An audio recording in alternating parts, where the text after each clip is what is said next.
খেলা দেখতে এসেছেন। আমাদের বক্তব্য আজকে শুনবেন না, তবে এইটুকু বলতে চাই, আজকের এই দিনটি, আজকে 13ই হলো জুন, শুক্রবার।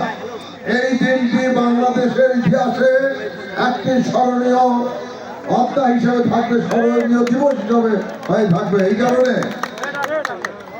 বাংলাদেশের সময় দুপুর 2টায় আমাদের অহংকার, আমাদের এই গাবতলীর কৃতি সন্তান, বগুড়ার কৃতি সন্তান শহীদ রাষ্ট্রপতি জিয়া রহমান এবং সাবেক প্রধানমন্ত্রী দেশনেত্রী বেগম খালেদা জিয়ার সুযোগ্য সন্তান বিএনপির ভারপ্রাপ্ত চেয়ারম্যান তারেক রহমান এবং বাংলাদেশের অন্তর্বর্তী সরকারের প্রধান উপদেষ্টা ডক্টর প্রফেসর ইউনূস আজকে দ্বিপাক্ষিক আলোচনা করেছেন।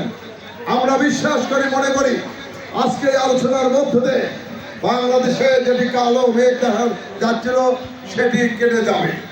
আজকের এই মিটিং এর মধ্য দিয়ে, সবার মধ্য দিয়ে বাংলাদেশে